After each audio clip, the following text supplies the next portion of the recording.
сәлеметсіздер ме? Сіздермен бірге мен Гүлім. Арнаға қош келдіңіз. Бұл жерде қолөнер, соның ішінде тоқыма туралы көбінесе айтылады және көрсетіледі. Бүгін менің кезекті оюлы кардиганым тоқылған мінекей. Сол туралы сіздерге көрсетіп және толыққанды сипаттама беріп өткім келеді. Бұндай оюлы кардигандарды арасында мен тоқып тұрған өзіме ұнайды. Жалпы бұл кардиганды шеберлік сабақ түсіріп осы арнаға саламын деген ойда болғанмын, бірақ та тоқу барысында ешқандай камераны алмай қолға өзім рахаттанып тұрып тоқығым келді де осындай үлгі тоқылып шықты қыздар. Бір жақ жанында мінекей қалтасы бар. Қалтасын енді астар жағын реттеп тоқып ойластыру керек. Одан кейін алдына әдемілеп сырғытпа саламын. Мінекей осындай әдемі бір 40-42 өлшемге арналған оюлы кардиганым тағы да дайын болды қыздар. Бұл жерде бөлек-бөлек тоқылды.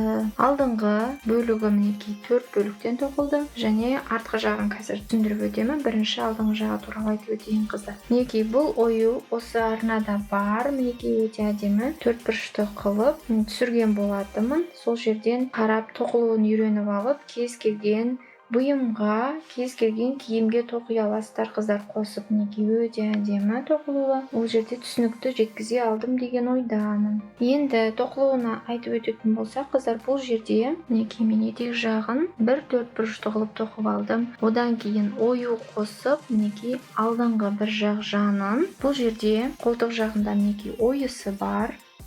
Алдыңғы бөлігінде және жаға жағында да әдемі ойысы бар. Одан кейін иық жағында біраз қиғаш, тағы да қисық тоқылған, өйткені адамның иығы біраз қолына қарай қиғаш болады, соны да ескеріп осылай бір жақ жан бөлігін осылай 2 бөліктен тоқып алдым қыздар. Мінекей ою қосылды бір жақ жанына. Енді екінші жақ жанын қарасақ, бұл жерде де тура солай тоқылды, бірақ бұнда етегінен бастап бұл жерде қалта болатын жерде мен әдемілеп осындай 2 түспен жолақтарды, тігінен жолақтарды осылай қостым. Қалта екендігі белгілі болу үшін мінекей бір жақ жанында әдемі қалтасы болады.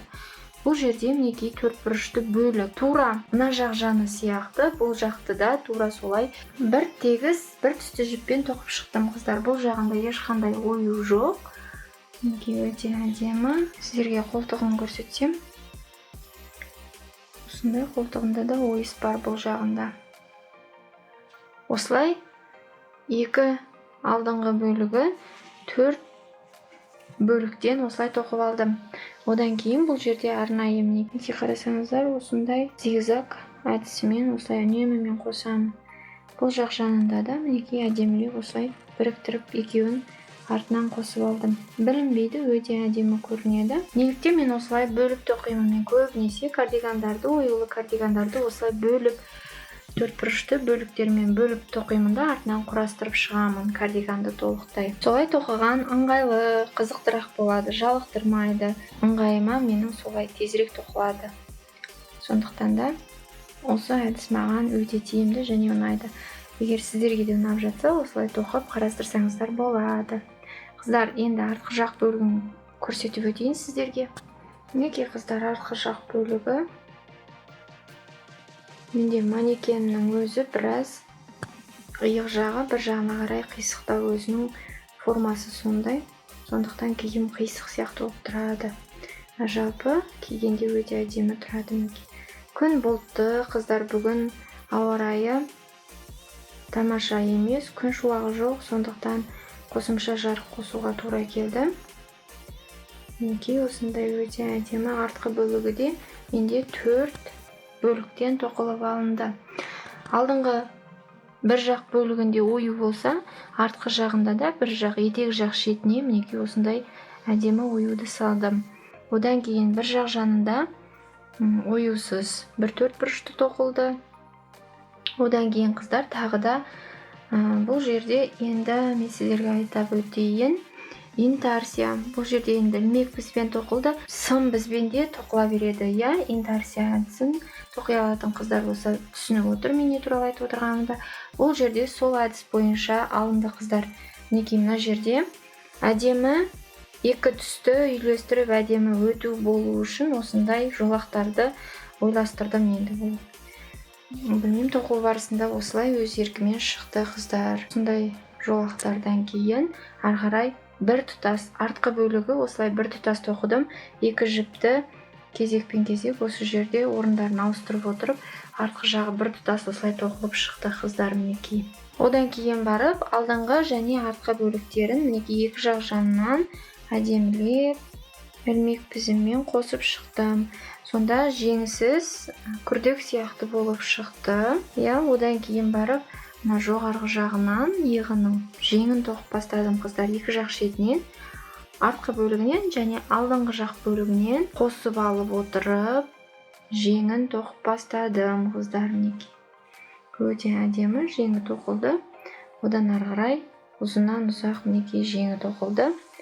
Жеңінде де сол екі түсті үйлестіріп отырып тоқуға тырыстым. Бір жақ жеңінде шынтағынан асқаннан кейін мінекей білегіне жақындаған кезде бұл жерде мен келесі екінші қою түсті жіппен тоқи бастадым да, соңына жеңді аяқтайтын кезде әдемілеп теріңізде болса жаңа қалтасында және мына жерде артқы бөлігінде беліне қарай арт жақ бөлігінде мінекей осындай жолақтарды қосқан болатынмын.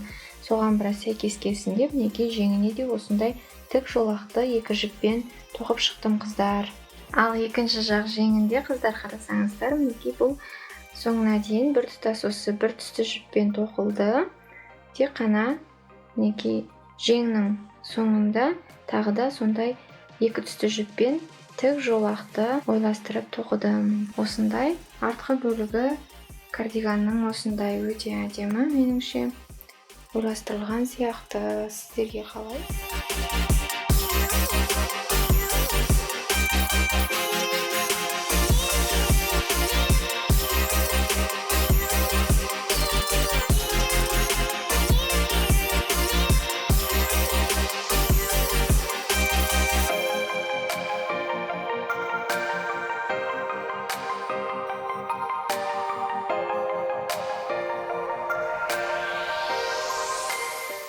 Сонымен осындай алдағы көктем уақытында киетін өте әдемі бір кардиганым дайын болды қыздар.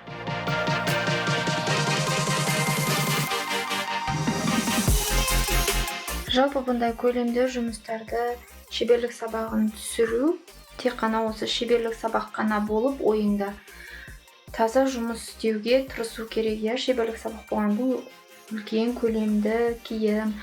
Артынан қаншама қыздар қарап тоқитын болғандықтан барынша тиянақты, қолдан келгенше ұқыпты, түсінікті жеткізуге тырысқан дұрыс деп ойлаймын. Ал менде әзірге бұндай көлемді киімдерді шеберлік сабағын түсіруге мүмкіндік болмай жатыр. Өйткені үйде ұлдармен ондай тек қана осы назарым осы шеберлік сабақта болу ол мүмкін емес. Біреуінің сабағы, біреуінің тамағы, білесіздер енді ана болғаннан кейін барлықтарыңызда түсінесіздер деген ойдамын. Бәрібірде ой бөлінеді. Сондықтан бұндай көлемді жұмыстарды мен арасында тек өзіме көңіл күй сыйлау үшін рахаттанып отырып осылай тоқып шыға аламын әзірше. Алдағы уақытта мүмкін бір сәті түсіп шеберлік сабақтарды түсіріп жатсам, тіпті ақылы болса да, ақылы болғанда бір адамның қолы жетпейтіндей бағада болмайды. Менің шеберлік сабақтарым барлығы қол жетімді. Ақылы түрде де шеберлік сабақтарды түсіргім келеді қыздар. Бұл жерге әртүрлі оюларды қоюға болады. Кейбір қыздар қарлығаш оюының шеберлік сабағын немесе сызбасын сұрап жатады.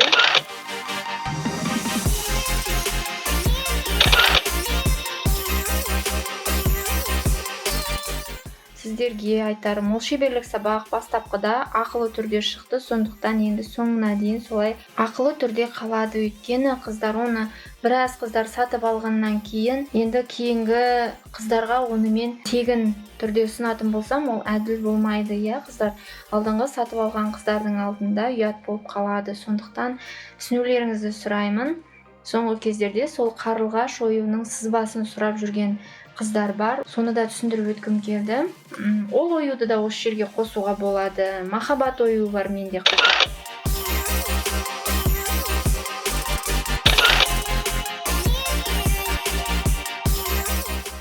Барлығы менде осы YouTube арнамда сақтаулы тұр. Төлемін жасап, кейбір қыздар сол жерден көре алады. Мен сіздерге электрондық почталарыңызға қаралымды ашып бере аламын. Сол бойынша ол сізге өзіңізге ғана жеке қалаған уақытыңызда кіріп қарауыңызға мүмкіндік болады, қайталап тоқи аласыздар.